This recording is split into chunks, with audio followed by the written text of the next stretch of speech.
देश की वित्त मंत्री निर्मला सीतारमण ने मोदी सरकार के दूसरे कार्यकाल का अंतिम पूर्ण बजट पेश कर दिया है। इस बजट में जहां एक तरफ सरकार ने आम आदमी को साधने की पूरी कोशिश की, तो वहीं महिलाओं, युवाओं और किसानों पर भी खास ध्यान दिया। हालांकि केंद्रीय बजट पर आम जनता की मिली-जुली प्रतिक्रियाएं देखने को मिली। वहीं बात करें रामनगरी अयोध्या की, तो एक तरफ जहां विपक्ष के नेताओं ने बजट को लेकर नाराजगी जाहिर की, तो वहीं कुछ व्यापारी इस बजट से खुश नजर आए।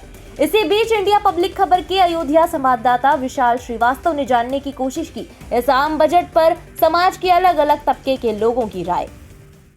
केंद्रीय वित्त मंत्री निर्मला सीतारमण द्वारा जो बजट पेश किया गया है, उसको लेकर जनता को साधने की पूरी कोशिश की गई है। वहीं विपक्षी नेताओं और व्यापारियों ने अपनी अपनी प्रतिक्रिया रखी है। विपक्षी नेताओं का कहना ये है कि जो ये बजट पेश हुआ है वो एक चुनावी बुगुल है, तो वहीं व्यापारी लोग का कहना है कि ये बजट बहुत ही अच्छा और सराहनीय है। आइए सुनाते हैं आपको क्या कहा विपक्षी नेताओं ने और जनता ने।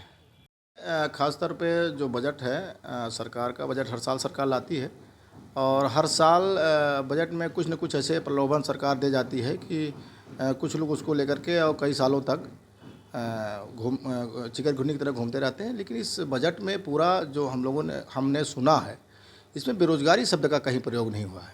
निश्चित तौर पे हिंदुस्तान के अंदर बेरोज़गारों की बड़ी फौज है और सरकार बेरोज़गारी की तरफ ध्यान ना दे करके चुनाव की तरफ ध्यान दे करके और चुनावी बजट ये लगता है कि पूरा बजट जो है ये पूंजी परस्त है। चुनाव को देखते हुए बजट सरकार लाई है। और इस मुद्दे पे इस बजट में एक चीज़ और ख़ास बात है कि जो ख़ास तौर जिससे गरीब जनता प्रभावित होती है। एक तो मनरेगा के बजट में इन्होंने कटौती किया है, जो कि अभी बहुत दुखद है, क्योंकि मनरेगा एक ऐसी स्कीम है जिससे बहुत सारे देश के मज़दूरों को रोज़गार मिलता है। इसी तरीके से महिलाओं के लिए इन्होंने कोई बहुत ठोस, जब महिला सुरक्षा के सवाल पे हम लोग बात करते हैं और उनके और कामों के लिए जो सरकार को करना चाहिए था, किसानों के मामले पे बहुत ज़्यादा तेज़ी सरकार नहीं लाई है। और मुझे लगता है कि जैसे ही पिछले 9 वर्षों में सरकार बजट लाती रही है, वो चुनावी बजट और बड़े बड़े वादे, बड़े बड़े घोषणाएं करती रही है, तो इसी तरीके से बजट है। इसमें कोई बहुत ख़ास आम जनता के लिए कुछ किया नहीं है। इसलिए इससे युवाओं के अंदर, किसानों के अंदर, महिलाओं के अंदर और मजदूरों के अंदर निराशा है। और ये पूरी तरीके से राजनीति से प्रेरित है और 2024 के चुनाव को ध्यान में रख कर के बजट बनाया गया है। इसमें सबसे गरीब तबके के लिए सिर्फ राशन है और सबसे अमीर तबके के लिए बहुत सारी छूटें हैं, लेकिन जो मिडिल क्लास के लोग हैं उनके लिए कुछ भी नहीं है। तमाम सारे वर्किंग क्लास के लोग, ख़ासतौर से कर्मचारी वर्ग, पुरानी पेंशन को लेकर के बहुत आंदोलित था। उसे उम्मीद थी कि बजट में पुरानी पेंशन को लेकर के कुछ घोषणाएं की जाएंगी, लेकिन उनके द्वारा कोई इस तरीके की चर्चा न करने से कर्मचारी वर्ग पूरी तरीके से निराश है इस बजट से। इसके अलावा भारत की जनता बचत करने वाली जनता है, लेकिन इस बजट के माध्यम से बचत की सारी योजनाओं को धीरे धीरे करके कमज़ोर किया जा रहा है, ताकि लोग बचत ना करें और ज़्यादा से ज़्यादा पैसा लोग खर्च करें। इस मंशा से ये बजट बनाया गया है।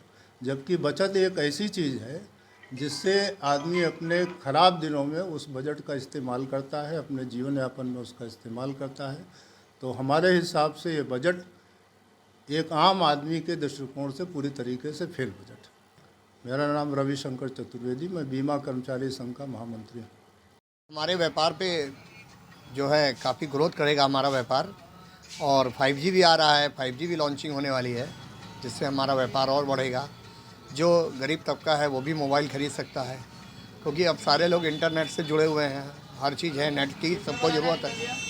इसलिए ऐसा नहीं है, इससे सारे व्यापारी लोग बहुत खुश हैं, व्यापार बहुत अच्छा ग्रोथ करेगा, इससे हम सहमत हैं। या किस तरीके से देखते हैं इसको? हम इसको अपने व्यापार के उससे देखते हैं कि व्यापार के साथ साथ हमारा साथ साथ जैसे हम इस मोबाइल एक ऐसा ट्रेड हो गया है कि जिससे हम सारा व्यापार, यहाँ तक कि मोबाइल से आप रेडीमेड का भी काम जो होता था, एक आदमी पहले ट्रैवलिंग करता था, अब आजकल उसी मोबाइल से नेटवर्क के ज़रिए सारी चीज़ें आप ऑनलाइन देख सकते हैं।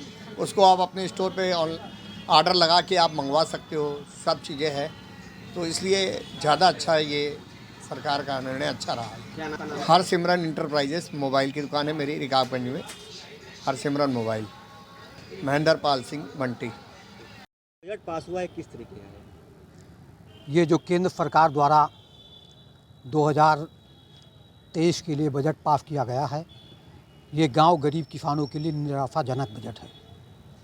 इस बजट में से ना तो किसानों का भला होने वाला है और ना गांव गरीब किसान का। यह बजट केवल चंद लोगों को ही ध्यान में रख के बनाया गया है। याद करो 2016 में केंद्र सरकार ने ये कहा था कि हम किसानों की आमदनी दूना करेंगे, हर साल 2 करोड़ युवाओं को नौकरी देंगे, लेकिन आज तक कुछ हुआ नहीं। सरकार ने किसानों के लिए अगर उसको भला करना होता, उसको विकास करने के बारे में ये सरकार सोचती, तो एमएसपी पे कानून लाते, तब तो ये माना जाता कि ये किसानों के भला करने वाला बजट है। ना तो एमएसपी पे कोई कानून बनाया गया। मनरेगा में आप देख लीजिए, उसका बजट कम कर दिया गया, कृषि का बजट कम कर दिया गया। तो जब सारे बजट कम कर दिए जा रहे हैं तो इससे किसानों का भला होता नहीं दिख रहा है। आप देख रहे हैं उत्तर प्रदेश की क्या हालात है। चीनी मिलों में गन्ना पेराई सत्र शुरू हुई, 3 महीने बीत चुके हैं और सरकार ने आज तक गन्ना का रेट तय नहीं कर पाया है। किसान परेशान है, उसको ये भी नहीं मालूम है कि हमारा जो है गन्ना किस रेट से जा रहा है। किसान बार बार मुख्यमंत्री जी को पत्र लिख रहा है, 1 महीने से लगातार लाखों पत्र सरकार को भेजा गया है कि साहब हमें गन्ना का दाम तो बता दीजिए कि किस रेट में हम मिलों को डाल रहे हैं। तो जब किसानों के जो है फसल का वाजिब दाम नहीं मिल रहा है तो इससे किसानों का भला होने वाला नहीं है। केवल ये सरकार किसानों को कर्ज के तरह दबाना चाहती है। कर्ज के लिए बजट है, किसान उत्थान के लिए इसमें कोई बजट नहीं है।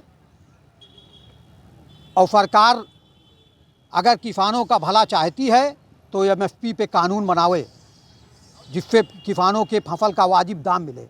आप देख लीजिए पिछली साल जो डीएपी हम लोगों को किसानों को 1100 रुपये 50 किलो मिलती थी, आज वो 1400 रुपये में मिल रही है। पोटास 1600 रुपये कुंटल महंगा हो गया है। तो कहने का मतलब खाद का दाम बढ़ रहा, मिलता कहीं नहीं दिख रहा है। यही हाल आप देख लीजिए कि सरकार ने किसान सम्मान निधि देने का काम किया है, उसमें भी कोई बढ़ोतरी सरकार ने नहीं किया है कि किसानों को जो है सम्मान निधि जो दे रहे हैं उसमें कोई बढ़ोतरी करें जिससे उसका जो है कुछ काम चले। केवल मजदूरों को और गरीब बनाते जा रहे हैं और किसानों को केवल इतना ही देना चाहते हैं कि वो जीता रहे, बस उसकी रोजी रोटी चलती रहे, और इससे देश का भला होने वाला नहीं है। याद करो चौधरी चरण सिंह जी कहा करते थे कि देश की तरक्की का रास्ता खेतों और खलिहानों से होकर गुजरता है। जब तक इस देश का किसान मजदूर गांव खुशहाल नहीं होगा तब तक ये देश तरक्की नहीं कर सकता है। तो इस बजट में कहीं से ये सब चीज़ें लागू नहीं की गई हैं। चौधरी राम सिंह पटेल, क्षेत्रीय अध्यक्ष, राष्ट्रीय लोकदल, अवध क्षेत्र। है 27 लाख करोड़ का बजट दिया है और खर्चा दिखाया है 45 लाख करोड़ का। जब सरकार इतने घाटे पर चल रही है तो पूरा व्यापारी तो घाटे पर चल ही रहा है और सरकार के पास कोई वित्त मंत्री नहीं, ना कोई शास्त्री नहीं, ना कैसे बजट पेश करें, कैसे जनता को ध्यान दें। ना किसानों को कोई फ़ायदा हुआ है, ना कोई व्यापारी का, ना आम जनता का। हर चीज़ महंगी होती जा रही है और बजट भी महंगा होता जा रहा है, खर्चे बढ़ते जा रहे हैं। मैं सरकार से निवेदन करूंगा कि सरकारी कार्यों में तमाम विधायक निधि, सांसद निधि, इसको बंद किया जाए, डिपार्टमेंट काम कराए, विधायकों की तनख्वाह कम किया जाए और तमाम जो फिजूल खर्चे हैं वो कम किए जाए, तो हमारे बजट हमारे उसमें आ पाएगा सही ढंग से। हमें जुनैद कहते हैं, जुनैद गुड्डू हमारा नाम है, मैं एक आम आदमी हूँ। ये आम आदमियों के लिए बजट नहीं है, ये बजट पूंजीपतियों का बजट है, उन्हीं के लिए पास किया है और सरकार भी पूंजीपतियों के लिए ही काम कर रही है। कहते हैं कि आम आदमियों के लिए खाद सस्ती हो, बिजली सस्ती हो, पानी सस्ता हो, शिक्षा सस्ती हो, दवाई सस्ती हो, चिकित्सा सस्ती हो, इस पे कोई फोकस नहीं है बजट का। बजट पे सिर्फ प्लास्टिक के महंगा सामान सस्ते कर दिए गए, मोबाइल सस्ते कर दिए गए, इससे आम आदमियों का क्या लेना देना है। अखंड प्रताप यादव, एडवोकेट। और सिर्फ जो चुनावी एजेंडे के रूप में इस बजट को पेश किया गया है, नौजवान, किसान, हर किसी के साथ छलावा है, सिर्फ खोखले वादे हैं। भारतीय जनता पार्टी ये पूंजीपतियों को लाभ पहुंचाने वाली सरकार है और ये बजट भी उसी पे आधारित है। इस बजट से साबित होता है भारतीय जनता पार्टी जो कहती है कि हम किसानों की आय दोगुनी करेंगे और बेरोजगारों को रोज़गार देंगे, इससे साफ जाहिर है ना भारतीय जनता पार्टी कितना किसानों को लेकर के संजीदा है और नौजवानों के भविष्य को लेकर के। तो निश्चित ही सिर्फ इस देश को, इस भारतीय जनता पार्टी की सरकार को ना किसान की चिंता है, जो इस देश की रीढ़ है, जिस देश की खुशहाली का रास्ता किसानों के घरों से होकर के जाता है, उनके साथ छलावा किया गया। और जिस देश का नौजवान, इस देश का जो भविष्य है, उसके साथ छलावा किया गया है। सिर्फ और सिर्फ पूंजीपतियों को लाभ पहुंचाने के लिए इसने काम किया है इस सरकार ने। तो देखा आपने, एक तरफ जहां विपक्षी नेता बजट को लेकर सरकार पर निशाना साध रहे हैं, तो वहीं कुछ लोग इस बजट को आदर्श बजट बता रहे हैं।